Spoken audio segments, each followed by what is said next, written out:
So, if you are not familiar with me and Todo Verde, my name is Jocelyn Ramirez, and I'm the chef and founder of Todo Verde here in Los Angeles. It's a plant-based food business that was doing mostly catering prior to these crazy COVID times, and has have transitioned to do a lot of online cooking classes, both publicly and privately. And I've been teaching all these different recipes that essentially are dishes that I grew up eating, dishes that either my family would make or we would order all the time at restaurants.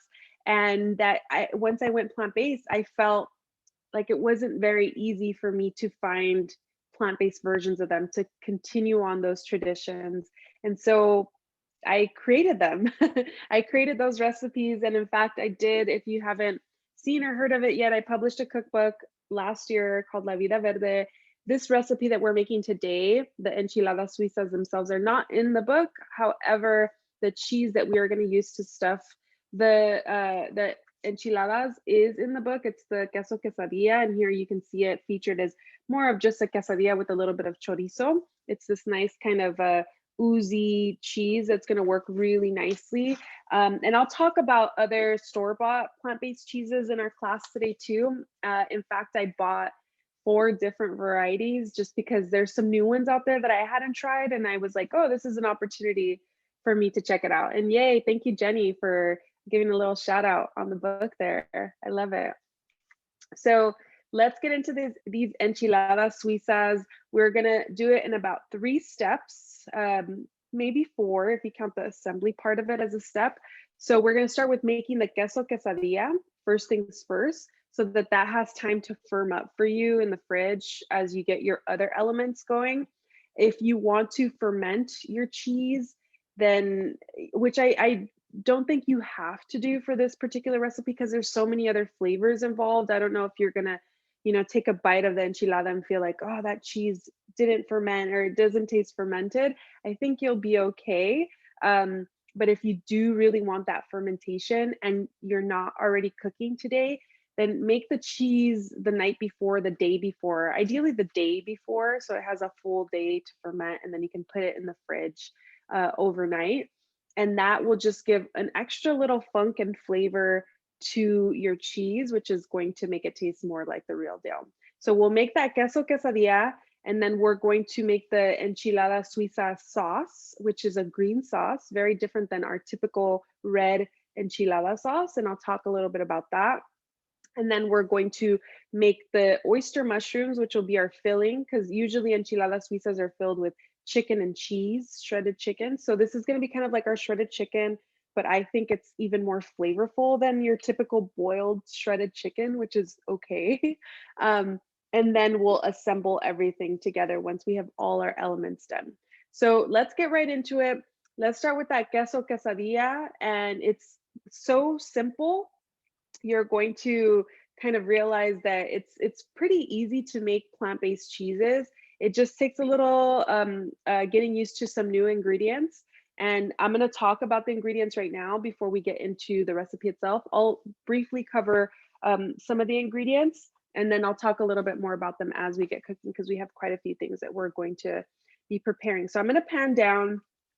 You can see here that I have some raw cashew pieces that I've been soaking. This is a 1/2 cup. I like to have raw cashew pieces on hand often because I make cremas and cheeses and use them as a thickener for sauces, and can easily apply cashews as a way to kind of make something feel a little bit creamy and cheesy.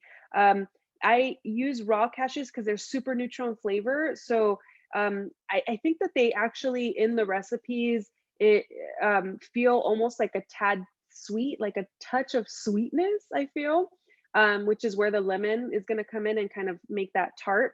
Because they're raw, it's so easy to mask the flavor of cashews and really use them as a vehicle for creaminess, for texture. And I buy pieces because they're cheaper than buying the raw fancy cashews, which are whole, really beautiful big pieces of cashews. So I've just been soaking these cashews in just room temperature water for the last couple hours. You can soak them a couple hours overnight in your fridge. If you have a high power blender, you can soak them in hot or really warm water. for at least 30 minutes, and your blender is also going to do a lot of the work of making sure that they really blend down to a smooth consistency. If you don't have a high power blender, make sure you give these enough soaking time so that you can make sure that your sauce is nice and smooth and you don't have all these little bits of cashews. So that's that. I'm going to drain these. I'm not going to use the soaking liquid at all. I have other liquid for that. And then I also do have here some refined coconut oil. This is going to be our fat that is going to give that sort of like greasy, cheesy kind of feel. Make sure if you're using, well, you will be using coconut oil for this recipe, but make sure that you're using refined, not extra virgin or virgin coconut oil, because virgin coconut oil tastes like coconut. It hasn't been refined. It hasn't gone through sort of that like stripping process of that coconut flavor. And if you use virgin, your cheese is going to taste like coconut, which means it's not going to taste like cheese. So make sure you're using refined in this recipe. If you don't have the refined, you can try to substitute for maybe not as much. This is 1/3 of a cup, but maybe a 1/4 cup to a 1/2 cup of just like a neutral oil, like a grapeseed or something like that, but it'll be a little bit more liquidy. As you can see, this is high in saturated fat at room temperature. Right now, it's cold today here in LA. So it's holding up, right? It's almost like butter. It's high in saturated fat where it gets pretty solid even at room temperature or in the fridge chilled. This is going to help our cheese set in the fridge. So that's why I also like to use a coconut oil. It's not just the fat, it's also the cooling effect and the solidification effect that I want.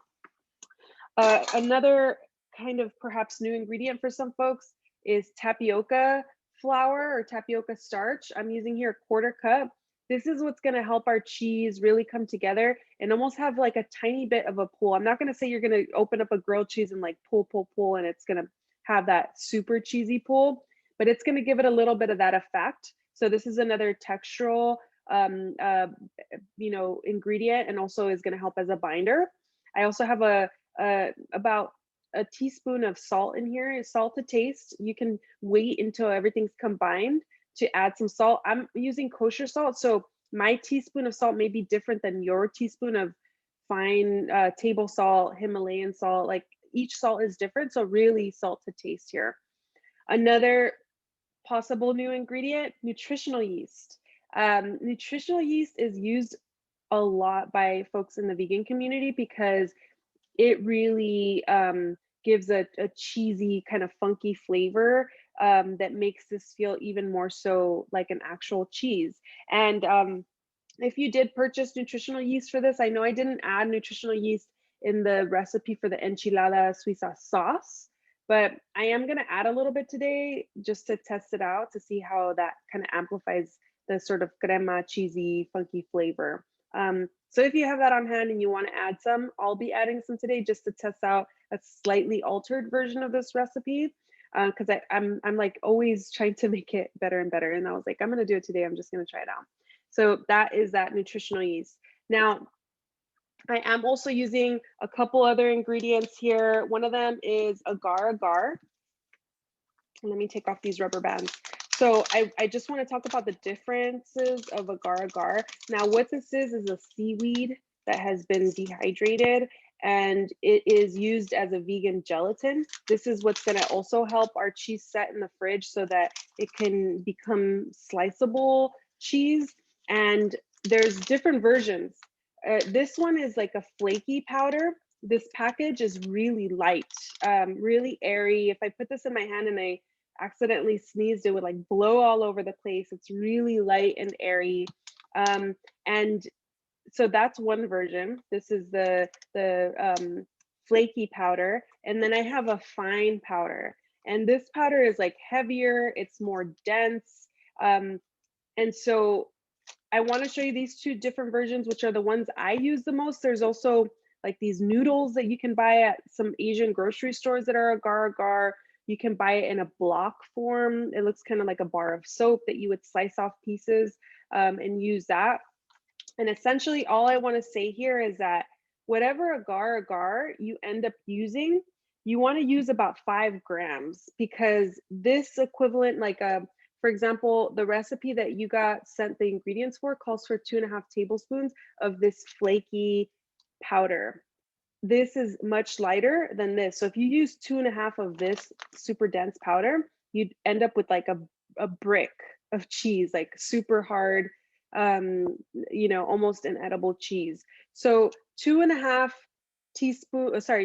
tablespoons of this flakiness is the equivalent of 1.3 teaspoons. So this went from 2.5 tablespoons to 1.3 teaspoons of this one, and that equals the same amount. They're both 5 grams if you use those measurements. So just want to make sure that that's clear. This is a new ingredient that a lot of folks are starting to use at home for making cheeses and things. So just really test it out. If you like your cheese to be a little bit more firm, you can do a couple of things. You can apply a little bit more agar-agar and test the recipe, or you can also reduce the amount of water that's used in this recipe. So kind of you can test it out and see what works best for you. I'm going to be using the more dense powder since I have so much more of it. So I'll be using that today. And the last thing I'll talk about before we get into kind of how these ingredients all come together is I have this ingredient here called acidophilus. It is a probiotic, and this is what's going to give our cheese a little bit of that funky fermentation. Again, this is optional for this. If you were making quesadillas and you're really just eating like a tortilla with the cheese, I would absolutely say take the time to ferment your cheese and make sure that it tastes as close as possible to the real deal cheese. If you're making this enchiladas suizas with the sauce and the mushrooms and, you know, another cheese on top, I think you can get away without the fermentation, you know, for today. But it's really up to you if you have that time and you want to see this through the correct way. And so you would use 2 to 3 of these capsules. If you're using acidophilus, make sure that they're capsules and not tablets, because the capsules, we're just going to remove the powder from inside of the capsules and pour that into our cheese mixture. We're not going to use the capsules themselves. So let's go ahead and get started. The last question. Go ahead. If you only have unrefined coconut oil on hand, how much could you use? I would not use unrefined as virgin coconut oil. So if you have that on hand, I would likely use maybe instead just like a neutral oil, like use like perhaps like a grapeseed oil. If you have, I'm trying to think of like what else you can maybe use, but I would not use the virgin coconut oil because no matter how much of it you use, your cheese is going to taste like coconut and it's not going to taste like it should taste. The coconut in virgin coconut oil is super overpowering. So I would just not recommend it. And what are some good substitutes for agar-agar? Could you possibly use vegan Jello as a replacement? That's another kind of interesting question. So some of these things are not like easily replaceable ingredients. So it's not like, oh, I don't have agar-agar, like let me use some other stuff. Yeah, like maybe the vegan Jello will work. I'm not quite sure what they use as a binder for their Jello. It might very well be agar-agar or some other plant-based gelatin, but I'm not familiar with that. So I wouldn't be able to tell you. If you, however, try it and it works or doesn't work, I'd love to know, because that helps if somebody later has a similar question. I can say, oh, you know, somebody in the class tried it and it was great. It was perfect, which is helpful for me. But I tend to stick to the things that I'm like, this is for sure foolproof, like it's gonna work, you know? So let me know how that goes. All right, so I'm gonna drain my cashews and I'm going to bring over my blender cup and I'm gonna toss in some of these ingredients and blend them. And then I also have a pot on my stove. Let me just actually, woo, let's see here. I don't know why I woo right now, woo. It's like a pot lid. Okay, so real quick, let me pan over to my stove real quick because I wanna get this started as I get the other things blending. So I'm gonna use that fine agar-agar powder that I mentioned, which is the 1 3/4 teaspoon. So it's essentially all these measuring spoons, 1 3/4, because it's 1/2 and 1/4. And then in this small pot here that you see, I have 1 cup of water. It's just plain water. I have not turned on the pot at all. It's just at room temperature. And I'm gonna bring my fine agar powder, the more dense, more potent agar, to the pot. And I'm going to essentially just put in, ooh, I almost tipped it over. That would not have been fun. All right. So here is my quarter, my half, and I just want to level out each one of the measuring spoons.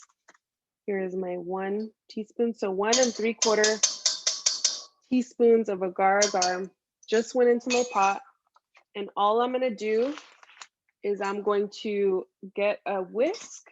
Let me grab that here. Or sorry, not a whisk, but a spatula. I like to use silicone spatulas a lot. And I just mix that in until it not dissolves, but until I see that now my water has become cloudy. You can see the agar is now mixed in. The reason you want to do that before you turn the heat on is because agar can clump up, and I don't want a headache later. So I want it to just become one with the water, and then I'll turn on the heat because agar is activated by heat.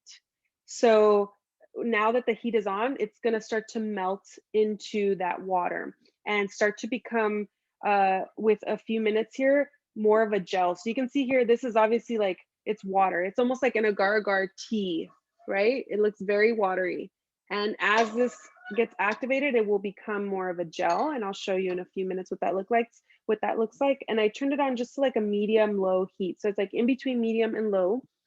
So it's not too hot.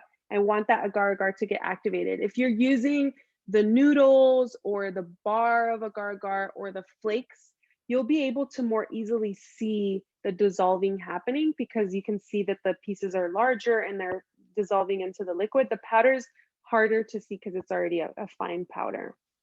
So let me give that a couple minutes as I grab my other ingredients and put them into a blender. So I have my Vitamix blender here. Let me actually drain these cashew pieces. So I'm not using any of this water. I'm just gonna pretty much dump that into my sink and only come back with just the soaked and drained cashew pieces. You can absolutely give them a rinse if you want to. So I'm just gonna throw those cashew pieces into my blender. And that's gonna be that nice creamy texture. And then I'm going to put in my coconut oil. So that was 1/2 cup of the soaked cashews, 1/3 cup of my coconut oil. Let me grab my spatula here. There we go. And it's gonna blend up fine in the blender. It'll help break that coconut oil down a little bit for me. And then I have here my 1/4 cup of tapioca flour, a tablespoon of that nutritional yeast, and I used about a teaspoon of salt, but again, salt to taste depending on how salty your salt is. And I'm also gonna add a 1/2 cup of water. So this is just water to help make sure that that turns into a smooth consistency. And I'll blend this up until it's nice and smooth. So let me head back to my blender and do that. So notice that the agar is in the pot and the probiotic pills, I haven't touched them yet. So if you are using the probiotic pills or the capsules, do not add them to the blender, do not add them to the pot. They're gonna be added at the very end.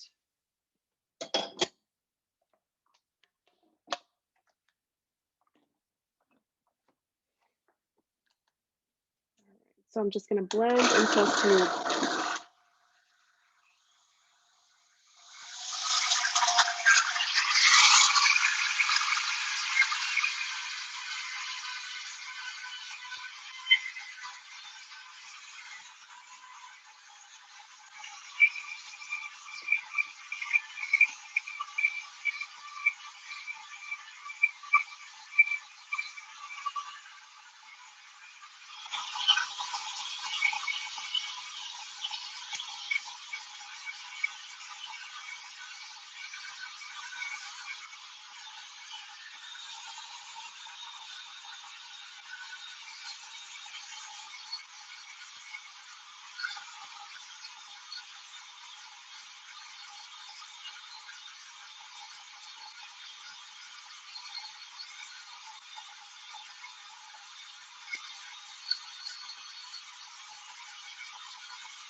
Okay, so you want to make sure it's nice and smooth and creamy here. I have a And quick question. How much water was supposed to go into the blender? 1 cup into the pot and then half a cup into the blender? Or, that's right. That's okay. exactly right. So I have here this nice kind of ooey gooey smooth consistency. This is what I'm looking for. And what I'm gonna do is I'm gonna get this pretty much it's ready to go into the pot as soon as the agar agar is ready. So we're gonna head back to the pot of agar agar mixture. I turned it down just because it was like bubbling quite a bit when I was blending. So I'll turn it back up to that medium low heat, sorry. And you can see that it's already a little bit of a gel. So like notice as I run my spatula through this, like it's there's a little bit of a line, a little bit of a gap that's created as I slide my spatula through that. I'm gonna give it just another couple minutes before I add my blended mixture to the pot. And I just want this to thicken up ever so slightly, just a tiny bit more. Let me pan down just a little bit more so you could see even better if my thing moves here. Maybe not. My thing is like, oh, there we go. There we go. All right, cool. So you should be able to see how that's bubbling there. So I have a nice little simmer going. It's like a very low simmer, and I'm just using my silicone spatula to again just like scrape down the bottom, the sides, make sure everything is getting nice and well incorporated and connected to the heat source down at the bottom. And once I add the mixture that's in the pot, I like to use my spatula to scrape it down really well. So I'll turn the heat down super low and I'll scrape down the blender completely, get everything in there in the pot. And then I'll just start to incorporate it. And you'll see that it's kind of interesting looking. It almost like curds a little bit, like it looks like cheese curds. And then it really starts to become like this sort of smooth looking dough. And that is the tapioca that gets activated by the heat. So it's just cool to see how things kind of transform once they're in the heat source.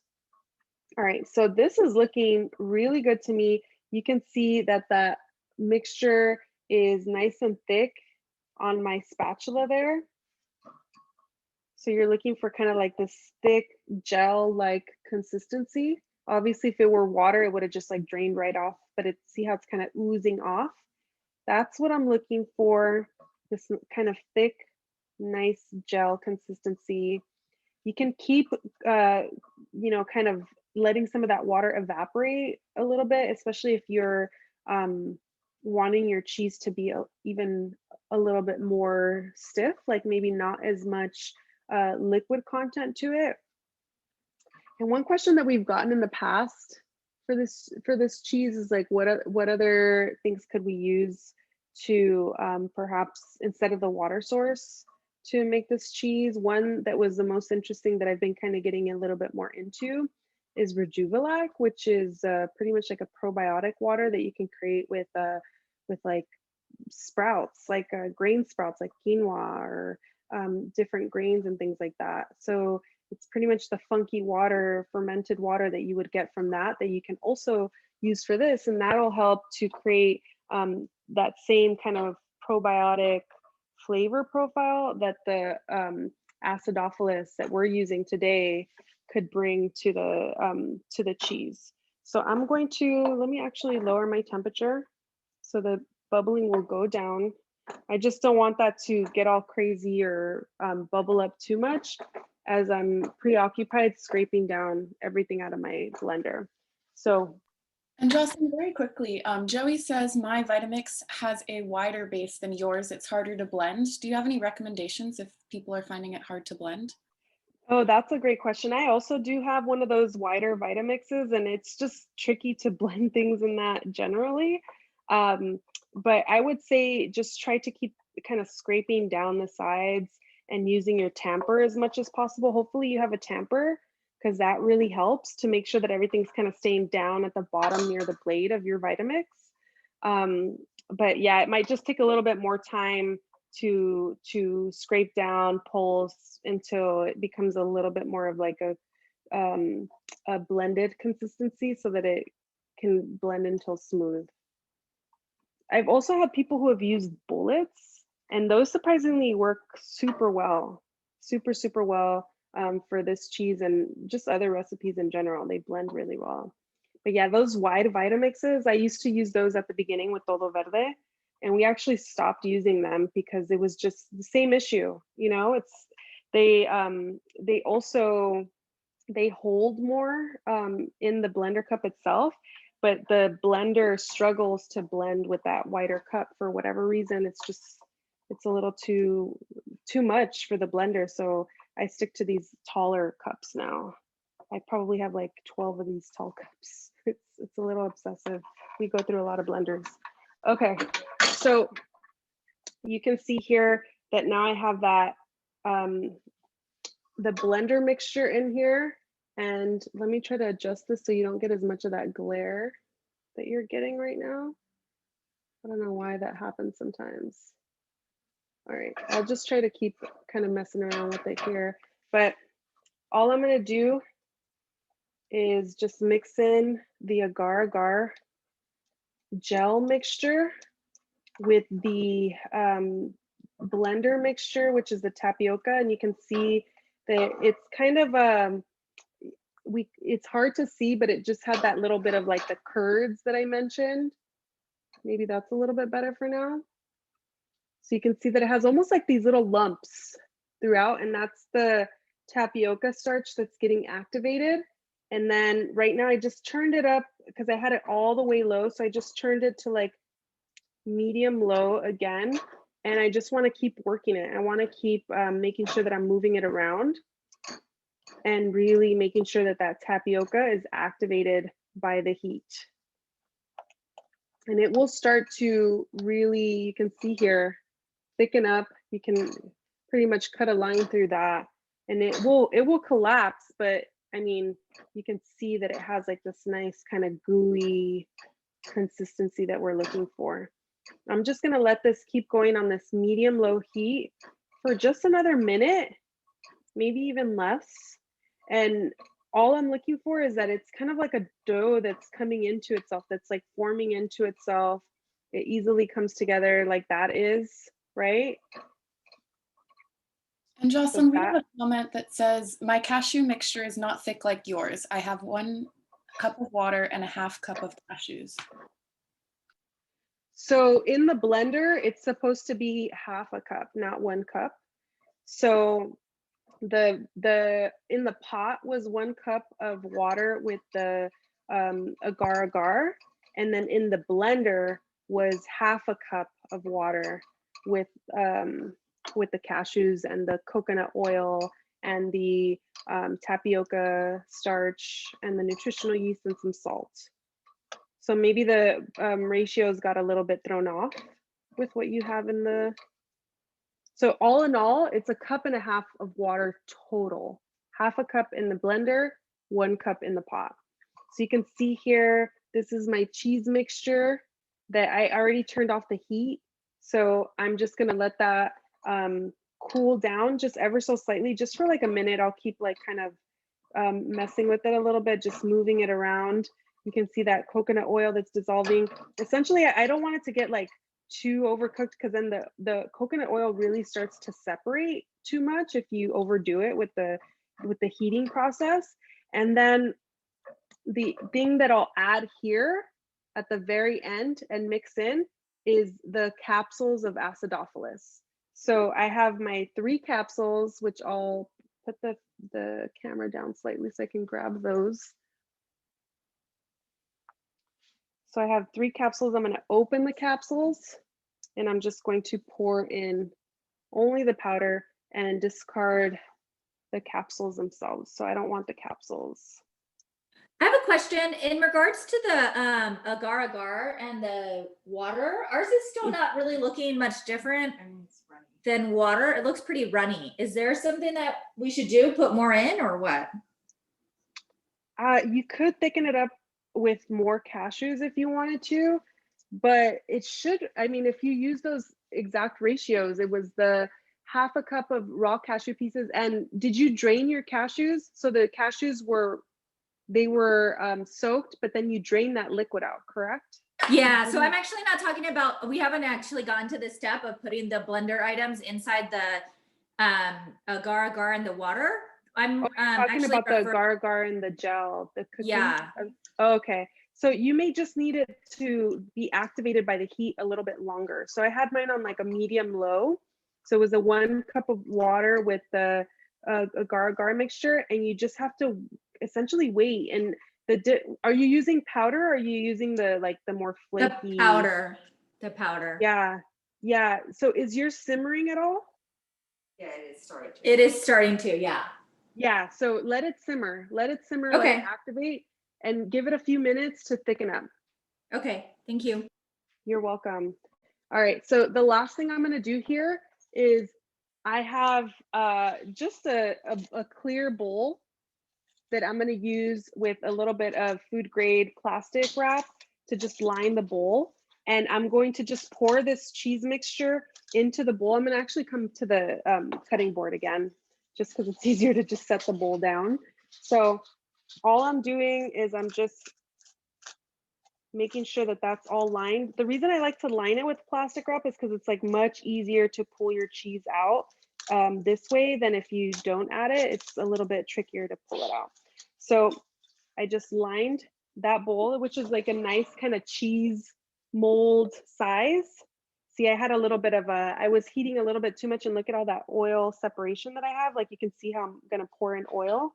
That's not ideal. So I heated a little bit too much on mine.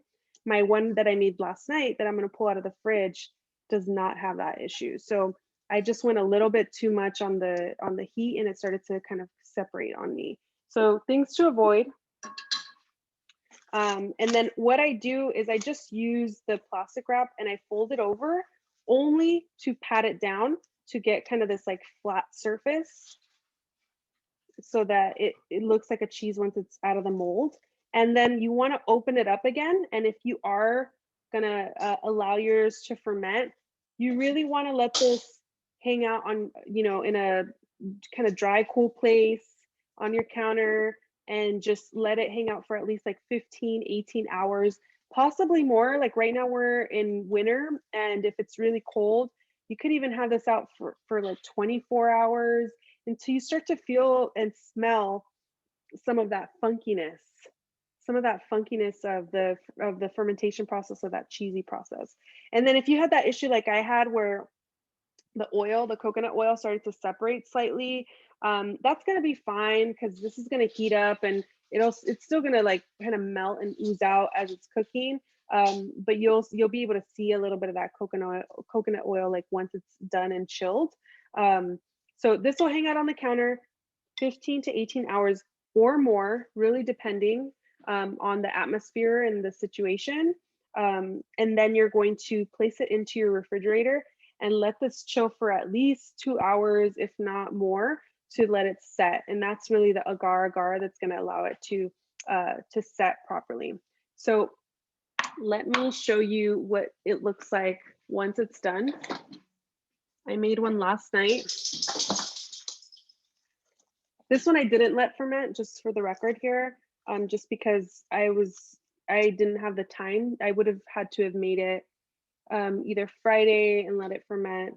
Wait, yesterday was Friday. Yeah, maybe even Thursday night, let it sit out all night, maybe some of Friday, and then pop it in the fridge last night.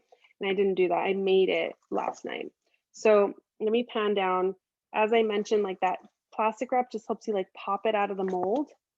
And then this has been chilling for several hours overnight. And you can see here that the cheese, it is not hard cheese, because in order to make hard cheese, we'd need a dehydrator and like to let it sit in the dehydrator and really allow more of that liquid in here to evaporate.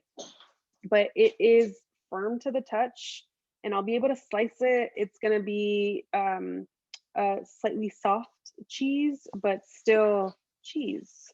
So that is a cheese that we'll be using a little later to assemble our Enchiladas Suizas. So I want to move on to the sauce just to keep it going. I'm going to pop this back in my fridge for now, just to get it out of the way. Actually, I'll let it sit out so it comes to room temp, and then when it goes in the oven, it's not going to be super cold in there. All right.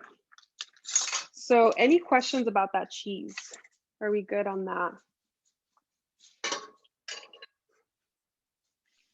Is the agar-agar powder supposed to be 1 3/4 teaspoons or 2.5 tablespoons, as in the recipe? So what I was mentioning earlier is it depends on what type of agar you're using. So if you were using this flaky powder agar, this is 2.5 tablespoons.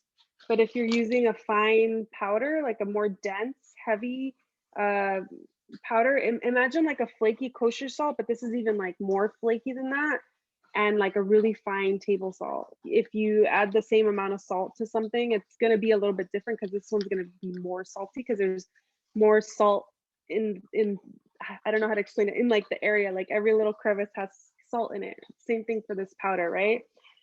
So this is 2.5 tablespoons. This one is 1 3/4 teaspoons. So different portion amounts.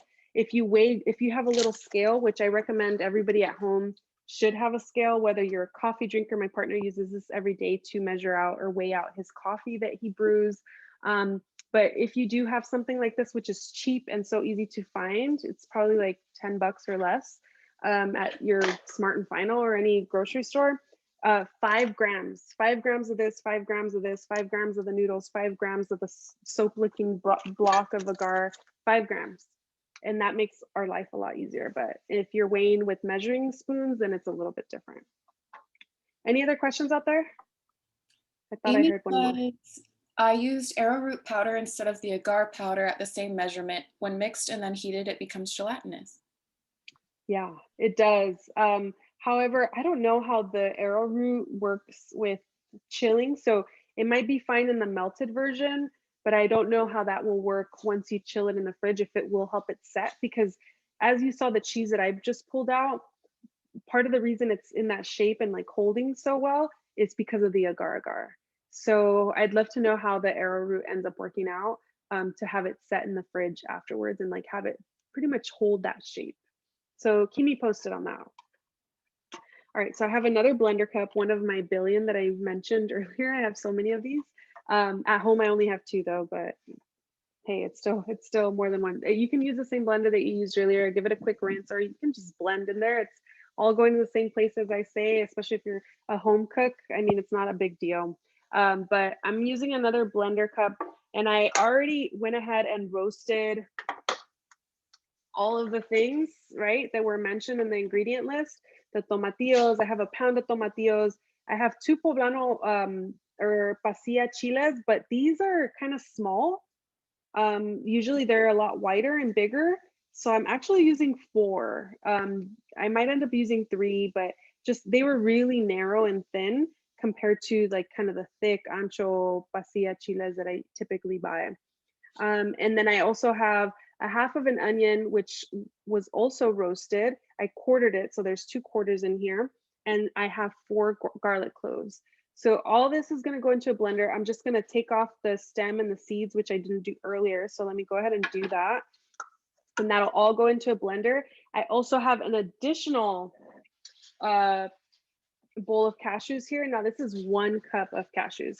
So it's definitely more cashews than the cheese, because this is really what's going to help give us that like kind of creamy consistency that makes it feel like the Enchiladas Suizas, like the color and the just again like that creamy style.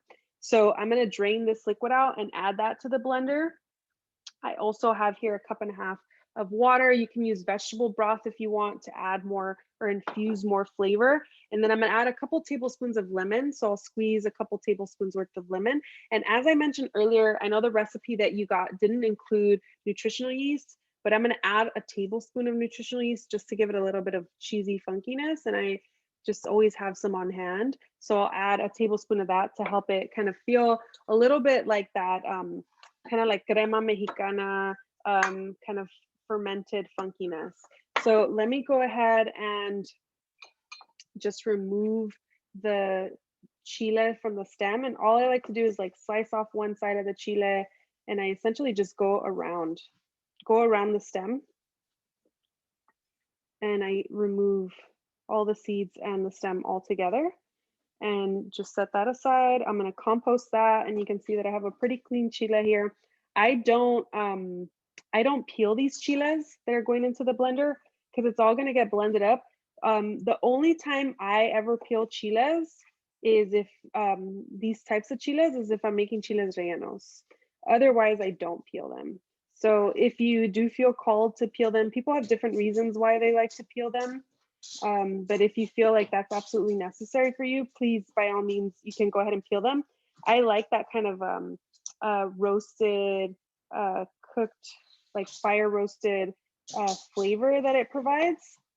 And then I'm also using, again, a Vitamix. It's a high power blender. So any little bits that, like you might have like little bits of black specks throughout the sauce.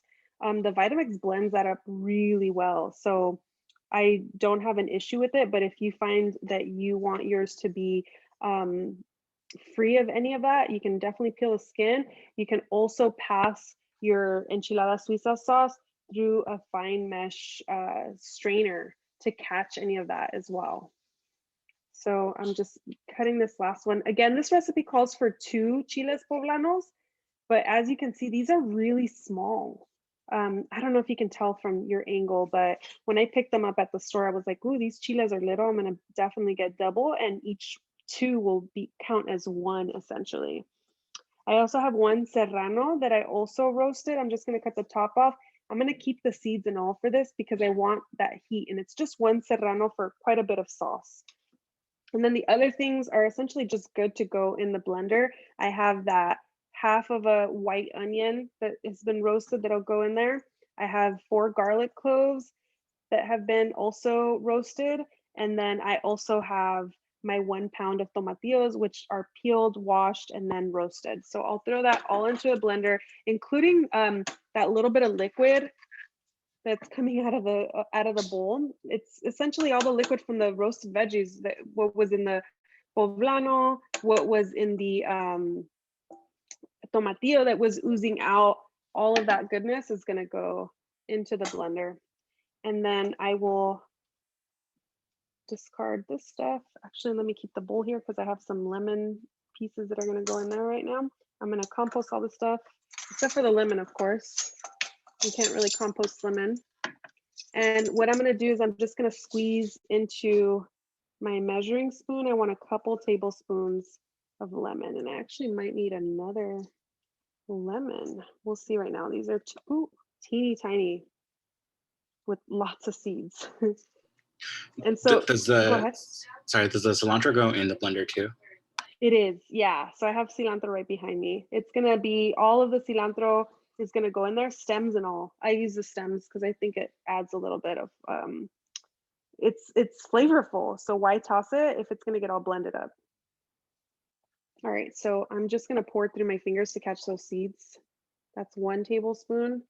And then I'll add another tablespoon. And so this is what I do essentially, very similar to make a cashew cream.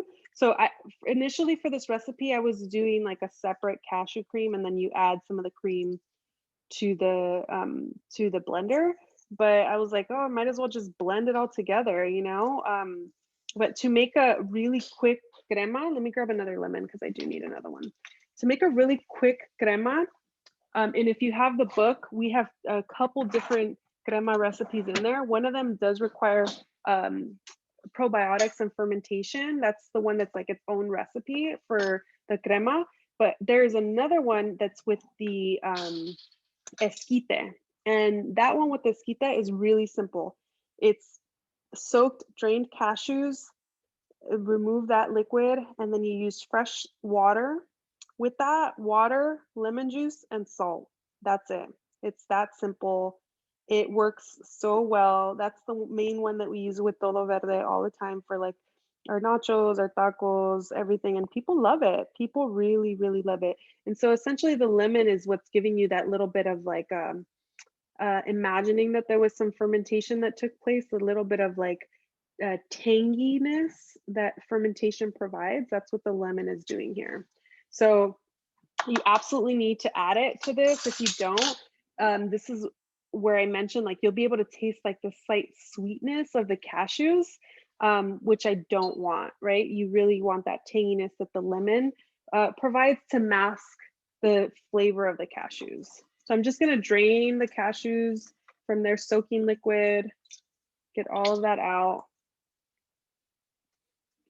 And then I'm going to add all of the cashews into my blender. And I'm going to also add the cilantro. So I have a bunch of cilantro here. Let me bring it over. And I'm going to add here a quarter bunch. So not a whole lot. I'm going to use some more to garnish, but enough to make it nice and bright and vibrant and also get that flavor of the cilantro. I like to tear my cilantro before I throw it in. All right, so there is that. And then of course you want to salt to taste. So I'm going to add about a couple teaspoons of salt to mine, and then I'll taste it. Once it's blended, it's likely going to need more salt, but I know that I can add.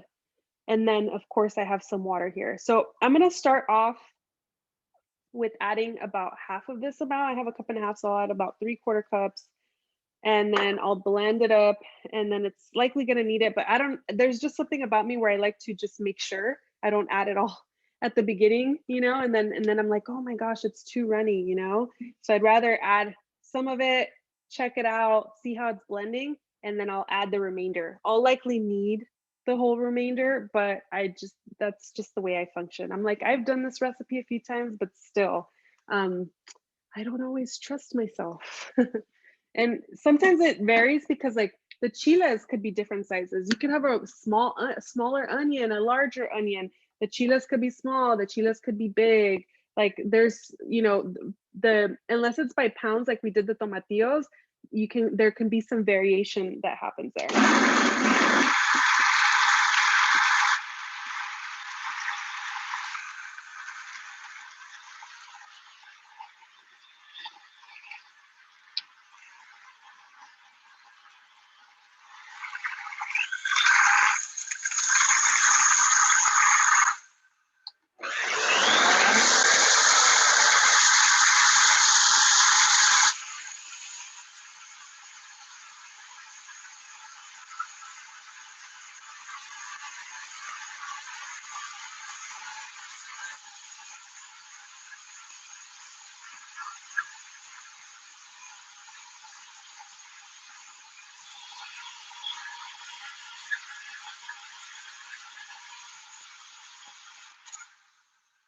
All right, so I'm gonna check for salt consistency, and I don't think I added the nutritional yeast, so I'll make sure I add that now. I'm gonna add a tablespoon of it. I'm pretty sure I didn't add it. I just talked about it. All right. I have here just nutritional yeast that I use in a ton of different recipes. That funky, kind of cheesy, ooh, it's like a good cheesiness. Tablespoon of that going in. Let me check the rest of it for salt. Definitely, ooh, it's good. It's good, but needs a touch more salt. It has a little bit of that kick from the serrano, just enough. Definitely needs a little bit more salt. I almost feel like it might need a little bit more, even a touch more limon, but let's get that blended up with that more additional salt and the nutritional yeast.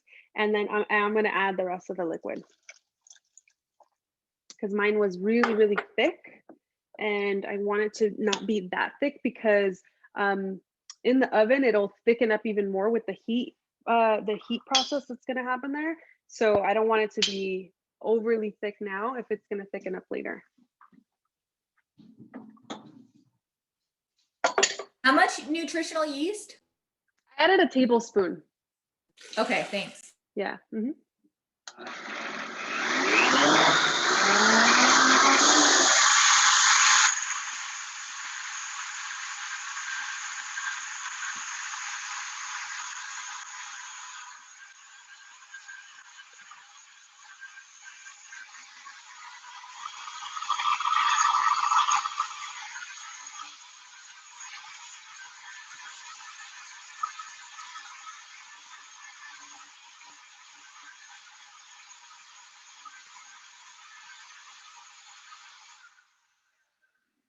All right, so this should be good to go. Let's double check. I'm gonna taste. You always want to taste all the elements as you go. So I'm gonna taste for Jonathan, salt. what is the consistency we should be aiming for? So that is what I'm about to show you right now. So you can see here, I have a nice smooth consistency. It, like the whole stick to the back of a spoon, you can run a line through it and it holds the line. And if you find that it looks still a bit chunky, you can keep blending it until you get it as smooth as can be. I see like little tiny little specks of like the fire roasting that happened earlier. I love it. I love to see like, you know, the variation of things in my food. So I'm totally fine with that. So this is the consistency that you're looking for. I can pan down and you can kind of see here in the blender. So it's, you can see it's a little bit loose. And as I mentioned that in the oven, it's gonna thicken up, okay? So let's keep it going because I wanna make sure we have enough time for everything. So let's keep that process going. I'm gonna just put that sauce aside and we're gonna get started with our mushrooms. And so the only thing that I wanna show you real quick with the mushrooms, let me get rid of this bowl.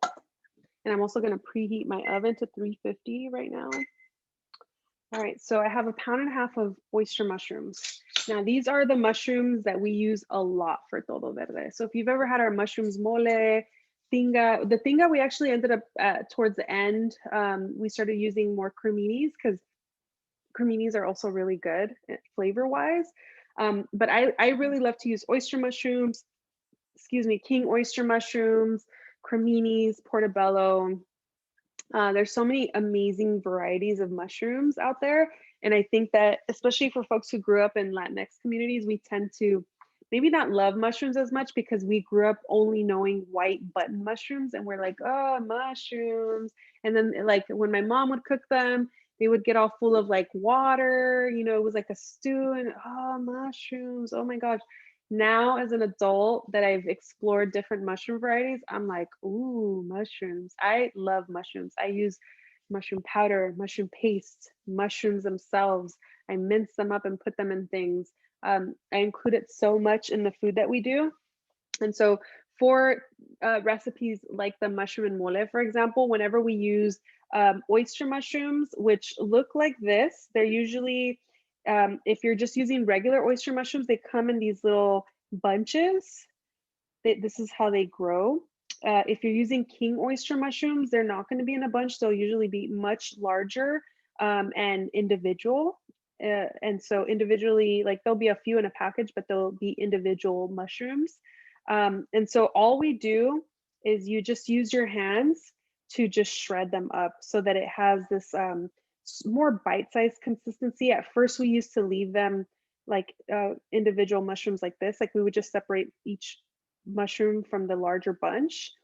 And it's hard to eat mole that way. So we're like, no, we have to shred it. People are getting mole all over their face. It's like, it's not fun.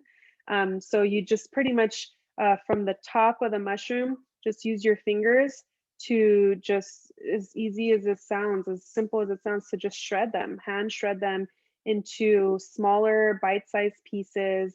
And sometimes the mushrooms will be, they'll feel kind of dry, right?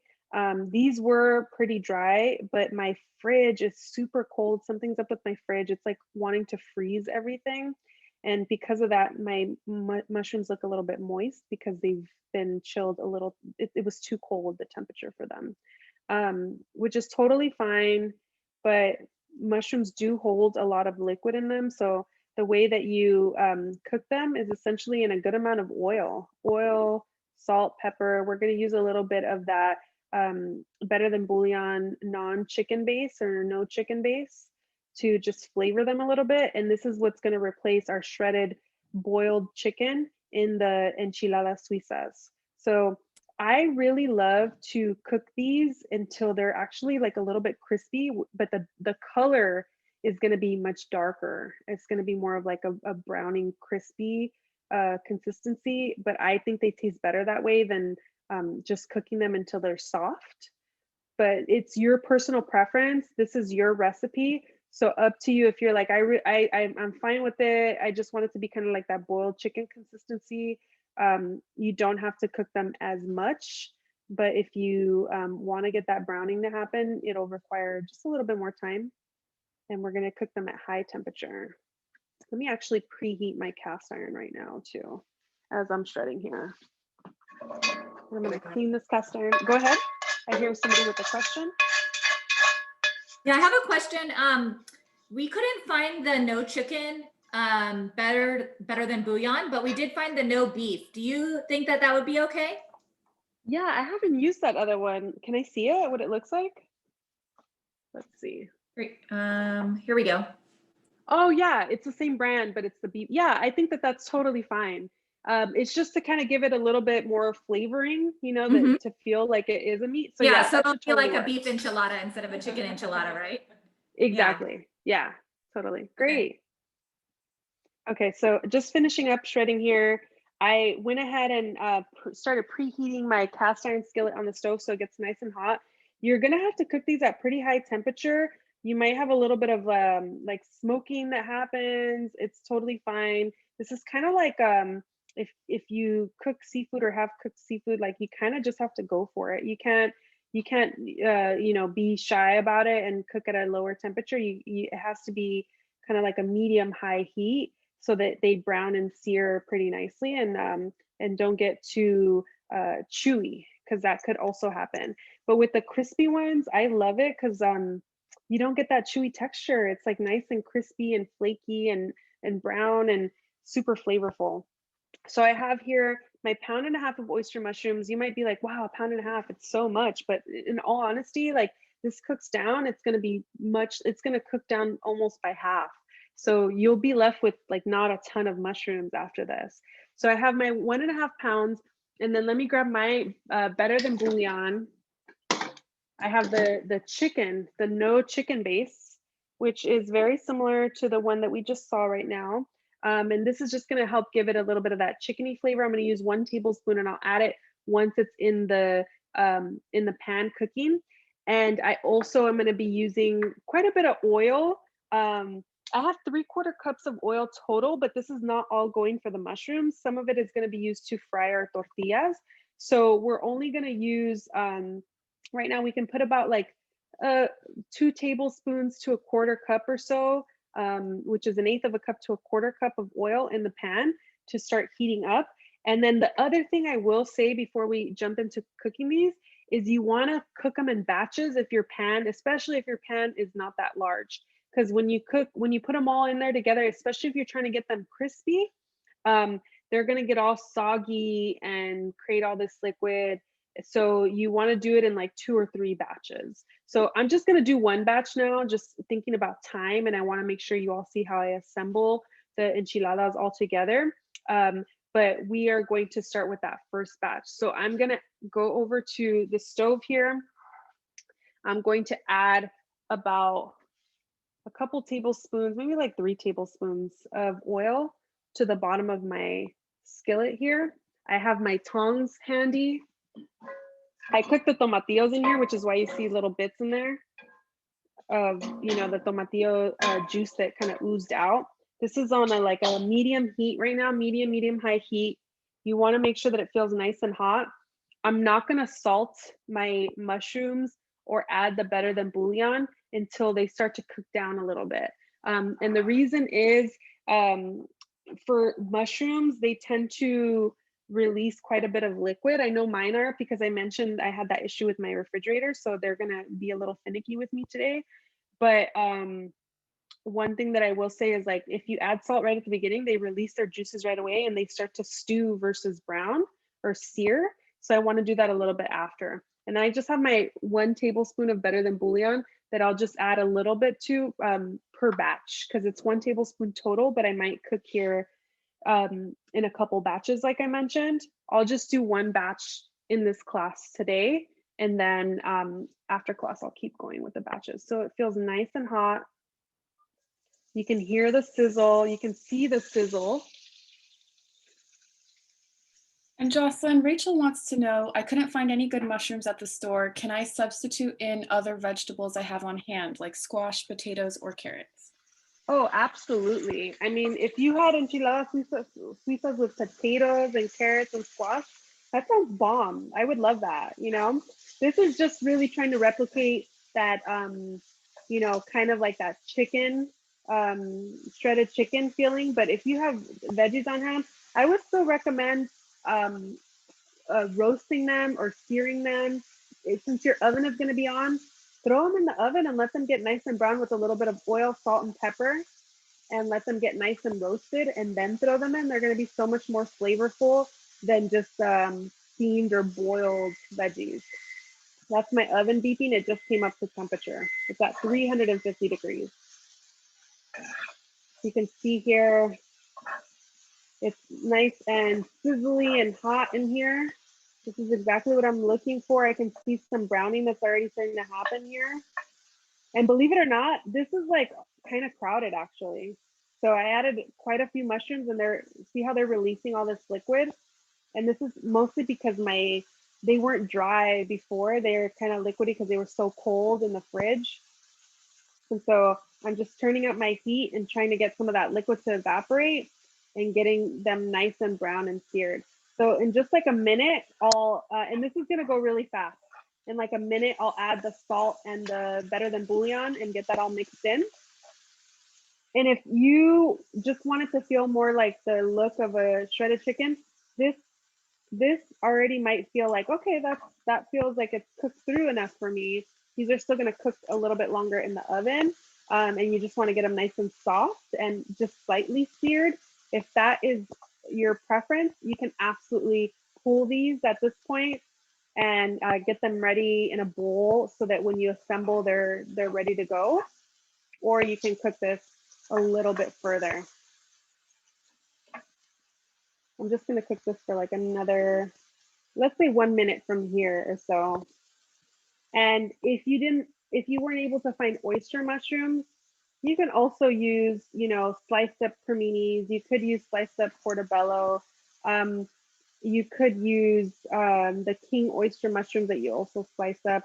There's also, I always mispronounce the name. I think they're called chamay mushrooms, they look very similar to oyster, but they're much smaller bunches and smaller mushrooms. You can really take this in any direction that you want of your favorite variety of mushrooms.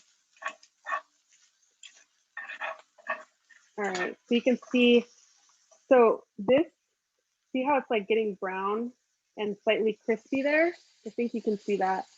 That area there, I mean, the rest of the mushroom still needs it, but that I would wait and really get that brown throughout that much, because that's the kind of crispiness that I personally prefer.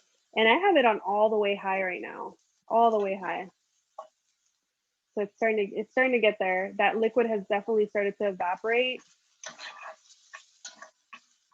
And we're now getting into the browning.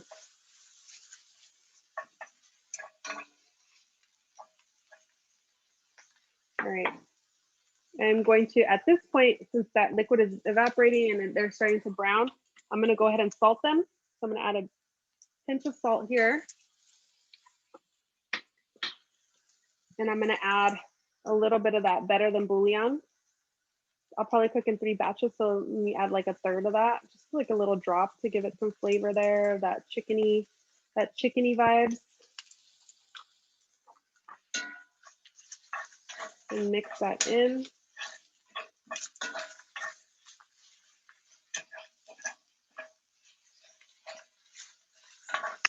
And it'll dilute, or it'll not dilute, but it will kind of melt into the pan with the heat of the mushrooms and kind of permeate throughout.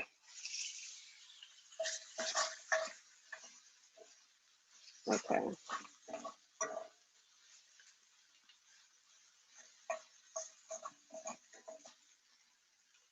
All right, so this might be your point where you're like, okay, so again, personal preference. So maybe earlier you were like, all right, I'm good. Maybe at this point, you can see that they went from more of like a white gray color to a little bit more of a brown yellowish color. For reference, here's the original versus the now cooked version. So you can see that differentiation now. So that might be perfect for you. And believe it or not, I take it even further, but I'm not gonna take it all the way to the browning now, just in the interest of time and getting us through the class on time as much as possible. All right, so what I'm gonna do now is I'm just going to, I'm like, keep cooking mushrooms. We have another couple seconds. All right, I'm gonna go ahead and remove these. So you can see here that browning, that nice little crispy bits. I live for crispy mushrooms. All right, so I'm gonna just turn down my heat because I'm gonna turn the focus back to the overall dish to assemble here. But if you, oh, that's my fire alarm, everyone. Hold on one second. I'm just gonna open my back door and turn on my fan. I just don't do it because it's so loud, but that is definitely louder. All right, I have my partner on standby who's fanning down the fire alarm, the smoke alarm. All right, there we go. We're back in business now. Hopefully you can still hear me okay, even though my overhead fan is on. Yeah, we can hear you. Okay, perfect. All right, I should have probably just turned it on earlier. All right, so I have my mushrooms, my one batch. If you're cooking the full batch right now, you can go ahead and keep assembling, or sorry, keep cooking those batches. I'm just gonna make a small batch right now just to show you how it all kind of comes together. So set this aside for a moment. Let me get my cheese slices, and then we will start to assemble this dish. Let me clean up my station here.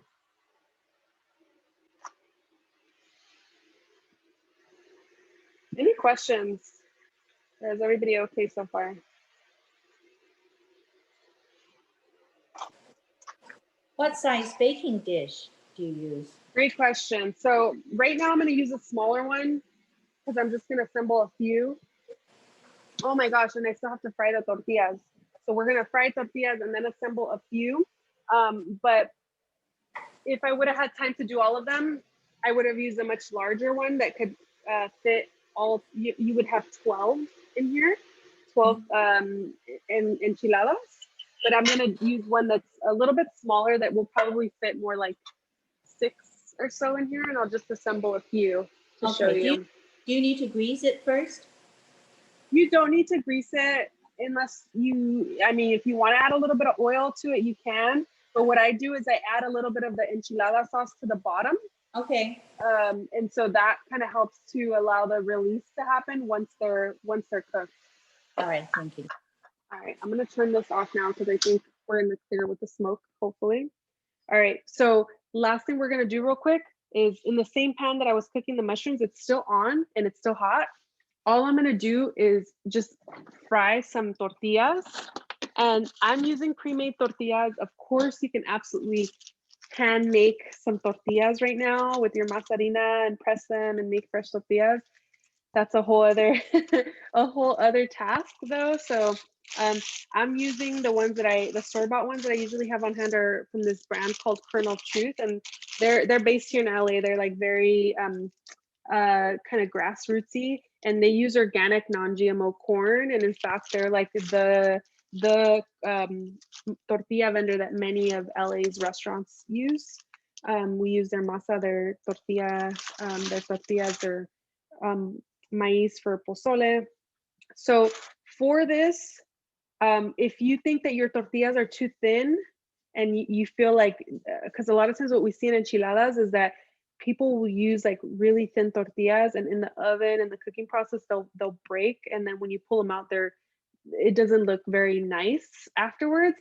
So the trick for that is just pile 2 of them together. And so what I'm gonna do is cook 2 in a pile together versus like individually frying them. And they'll kind of just stick together because they're being cooked together. And so I'm just gonna add a touch more oil to the pan that I was using with the mushrooms, just like maybe a tablespoon.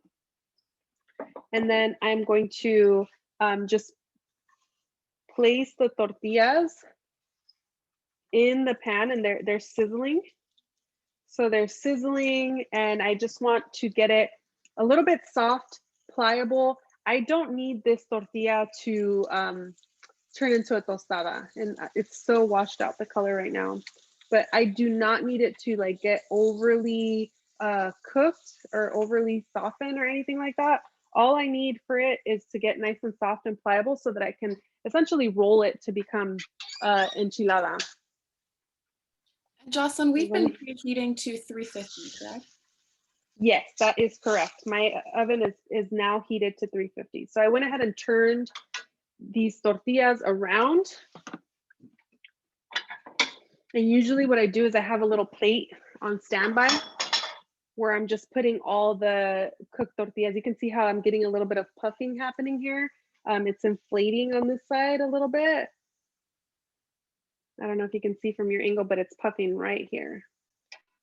And so that essentially is all I need. I have like a tortilla that's nice and easy to roll now. That's not going to break on me. So I'm just going to set that aside. I'll do that with another two tortillas together. And so I'm just going to place that in that hot greased pan. You can hear that sizzling, and I'm going to let that just get nice and soft and just ever so slightly, like it's not crisp, it's just a little seared is I guess the word that I'll use for today. And I'm going to actually use a smaller baking dish just because I'm going to assemble two that I'll end up putting in the oven together. So I'm going to use just like a pie dish for now. And then after class, I'll assemble a bigger pan. All right, here we are. Our second tortilla on the bottom is getting seared and slightly crisped. And so what I'm going to do to prepare for my enchiladas is the baking pan that I'm using, which is just a pie dish for now because I'm not going to have time for this class to do it in the bigger dish, is I'm just going to add a little bit of the enchilada sauce at the bottom. And I'm also going to add some of this enchilada sauce to a plate. So I'm just going to spread that. You can see how it's a little bit nice and loose. There we go. So that's going to be what's going to help us release the enchiladas from the baking dish after it's done cooking in the oven. Let me grab another little plate. And I'm going to just pour a little bit of that sauce in there. And I'm going to show you how I roll them. Okay. Get my area freed up here. All right. Here we go.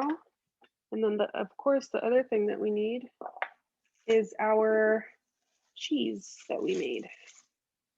So once that's nice and set, and honestly, even if it still needs a little bit more time to set, it's going to go in the oven and melt down. So it doesn't need to be super hard. And what I want to do, and you're going to see that it kind of sticks to my knife a little bit.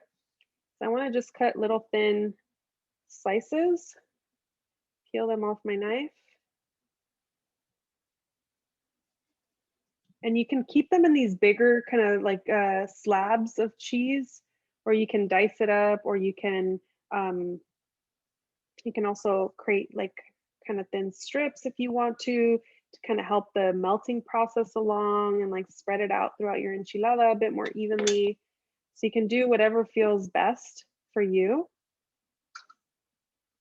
So you can do like little thin strips, and it's a little bit like soft and kind of sticky. Let me cut a little bit more. You don't need a whole ton of cheese inside. I mean, well, Enchiladas Suizas are kind of a ton of cheese inside, but that should be enough for like two. If I need more, I can always cut a little bit more. And so to make this dish, what I end up doing is I just grab the tortillas. Let me push this forward.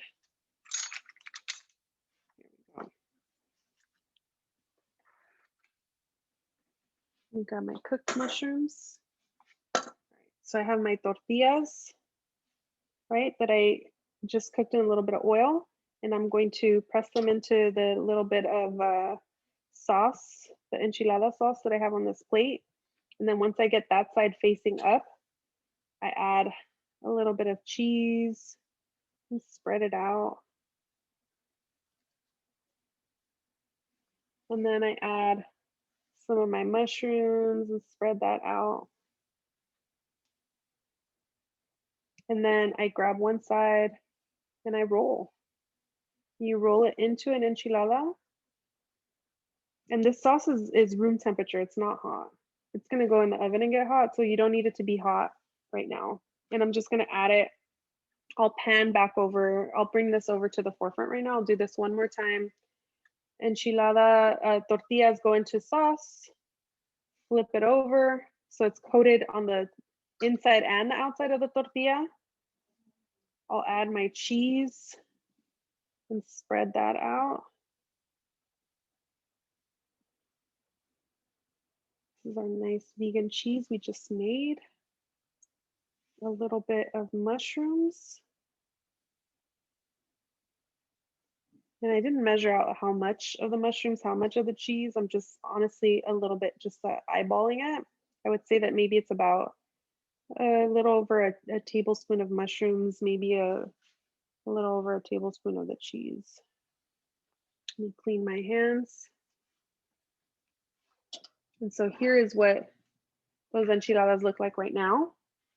This definitely, absolutely needs more sauce on top.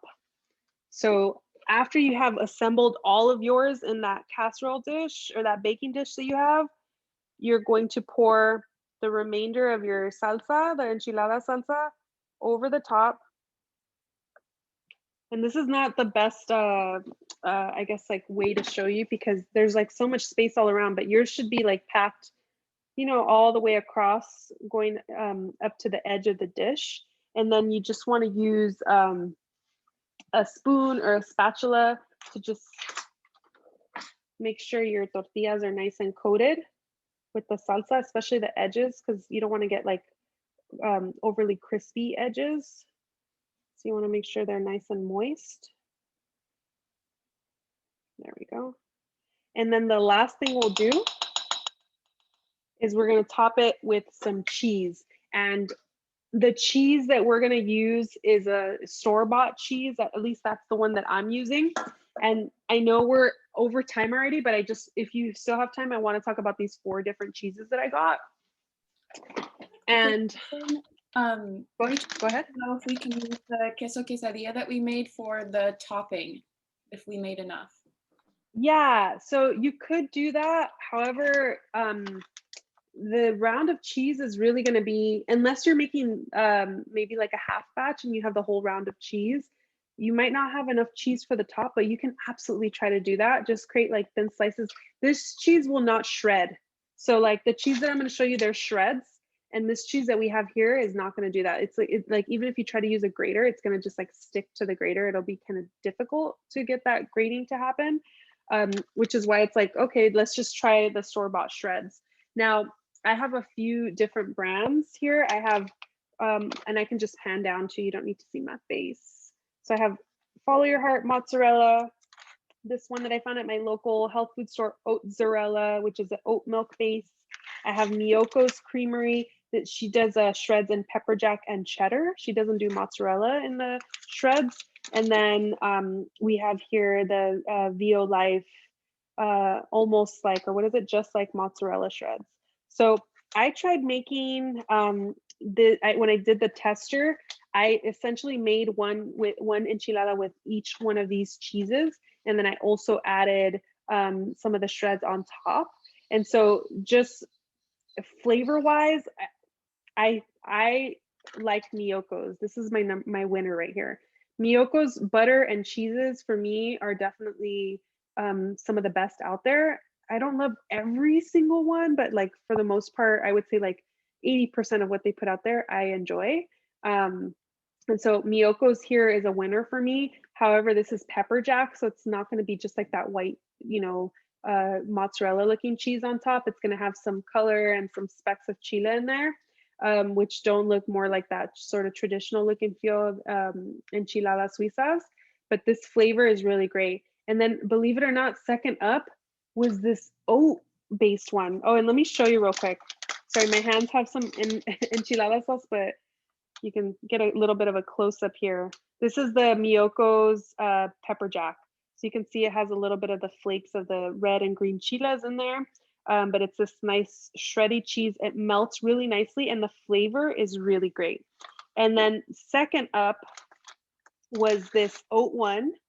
And I'll show you what it looks like. And I was like, oh no, when I opened the bag, I was like, this is not going to be good. And the reason is because if I could get this bag open, I could show you. It's so moist. It like sticks together. It feels soggy. And it's so, yeah, it just feels soggy is the correct word for this. And I was like, oh no, like this is not going to work. And believe it or not, the flavor was great. It melts really nicely. It doesn't look that cute, but when it melts, it's going to be everything you need. So this was really nice. The oatzarella. And then these are kind of a toss-up. They're both fairly good, but I think that textural wise, like this Violife one, it has like a nice kind of dry look and feel to it, and it looks very much like shredded cheese. The flavor is, I think, a little bit better than Follow Your Heart for this particular recipe. The Follow Your Heart, I have to say that I like their mayonnaise is good, and also if you haven't tried their provolone cheese, like if they had their Follow Your Heart provolone cheese and shreds, I would be all over it. Like use that provolone. Don't mess around, just get that one. Let me show you what that one looks like. I'm about this life right here. This right here, these slices, I mean, if you want to, you could buy this and chop it up. You know, you can slice it up or you can dice it up and use it and this is delicious. This provolone is so good. And so like when I tried this, I'm like, oh no, this one. This one is really great. But they don't sell it in shreds. So you would have to buy it in this format and break it down yourself. So those are the different cheese options. For right now, what I'm actually gonna do for mine is I'm just gonna go with Miyoko, and I'm just going to use Miyoko's on the top of my enchiladas, and this will melt really nicely. And you wanna put this in the oven. It should be preheated at 350 and give it about 20 to 30 minutes. Keep an eye on it. Set your timer at 10 minutes and check on it. See if it's melting. I like to put my enchiladas on the top rack because the heat rises. And so it's most hot on the top. I did do a tester where I also use the broiler. I do not recommend it because your vegan cheese doesn't melt exactly the same as regular cheese does, as animal-based cheese does.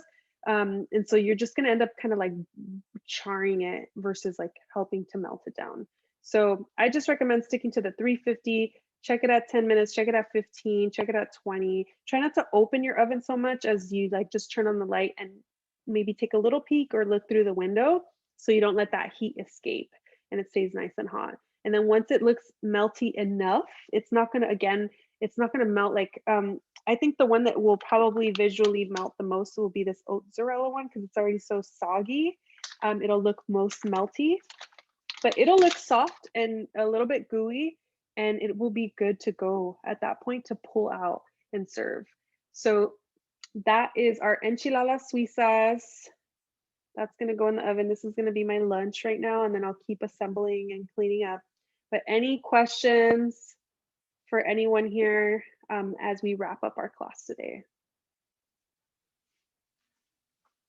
I'm going to pop this in the oven now and set the timer.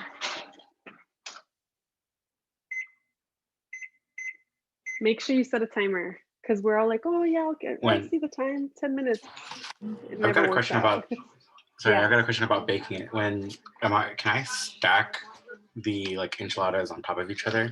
like I have a big enough pan, but can I like put them on top of each other? I would recommend not to put them on top of each other. If you can, just leave them side by side, nice and tightly packed, and maybe put some like on the other side. Like if your dish is wide enough, you can kind of create a straight line of them and then add some on the sides, or use a additional baking dish. Just because stacking them on top, they're just gonna kind of, it's not gonna look as nice. It'll work, you know, but it's not gonna be as great of a presentation. It'll be kind of like a lasagna. I have a question. Okay, so can you repeat what you said about the cheese? So if we want to use the cheese today that we made earlier, that's okay. It's just not going to be as fermented, or do you recommend we just wait till tomorrow? Yeah, I mean, it's really up to you. I think that you'll be okay to use the cheese today, even though it hasn't gone through the full amount of time needed for fermentation. Just because I mentioned, like, you have all these other flavor elements. You have your mushrooms, you have your, you know, the cheese that's topping it, the sauce, the tortillas. I think you'll be able to still enjoy this dish without being like, oh, the cheese doesn't taste fermented enough. So I think that's fine. But if you make this cheese in the future for quesadillas, for example, definitely give it the time it needs to make sure that that cheese standalone tastes really good. Any other questions? Yeah, we have a question coming in asking if the cashews, that since they're raw, how long will it take to cook? Oh, in the sauces? I mean, you can eat raw cashews just for snacking. So they don't necessarily, it's not necessarily about like, oh, they need to cook for me to be able to eat them. You can eat raw nuts. It's totally fine. It's more of like the creamy texture. So it's just a matter of everything warming through. And really right now, what we're mostly looking for in the oven is melted cheese. That's really it. And can you tell us when, again, in the process, you added the better than bouillon and the salt to the mushrooms? Yes, it was literally just before I pulled them out. So I let them get up to the desired level of doneness that I wanted, whether it was just softening, slightly searing, or really browning them. And then just literally like maybe 30 seconds to a minute before I pulled them out, I salted them. And then I added, I was doing it in batches, remember? So I didn't add the full tablespoon to the first batch because that full tablespoon is for the total amount of mushrooms that I'm using. So I just added a little dash of that better than bouillon, and then mixed it in until it kind of like really spread out throughout all the mushrooms, and then I pulled them out. Any other last questions? All right, I think we're all set. I see lots of folks moving in their kitchens. Super excited to see your brunch vibes later on today. Please make sure to snap some pictures. Let us know how it went. Share them. Tag us on Instagram. And then the last things I'll leave you with are, you know, we have more of these classes coming up. We actually just scheduled our February classes. So look out for those February classes coming up. We also do private versions of these classes with less complicated recipes, unless you want it to be a little bit complicated.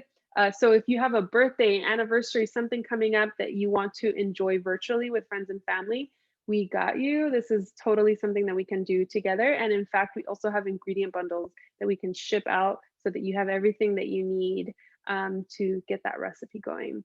So there is that. Look out for the other classes. Share with friends and family if you had a good time. Give us a review on Yelp and Facebook and all the places. We are definitely moving forward in 2021 with more of these virtual offerings. So, so feel free to give us a shout. And thank you all so much for joining. Oh, go ahead. Do you have one more question? If the cheese is too grainy, should we make another one? Oh, the cheese is grainy. So that may have been maybe the blending process didn't get it until it was nice and smooth. So if that is the case, if it's still in like liquid form, what would I do if it was too grainy? Honestly, I would just eat it at that point. And then for the next round, unless you want to try to make another round, and make sure that as you're blending, you try to get that consistency as smooth as possible. I know it's hard because the blender's big and it's not a lot to blend, but really try taking off the lid of your blender. Like stop the blender after a few seconds, take off the lid, and then scrape down the sides with your spatula to make sure everything goes down to the bottom. Like, because you're gonna have all these like splattered bits of cashews and things and that don't get blended. You need to scrape that into the base of your blender so that the blade really chops that up. And then keep doing that. Repeat that a couple times as you blend. So pause, scrape, put the lid back on, blend, pause, scrape, you know, and just keep doing that until you get a nice smooth consistency. All right, everyone. Thank you so much for joining today's class. It was great to see all your smiling faces. Hopefully see you again in another class soon. All right, have a great rest of your weekend, everyone. Thank you so much. Bye.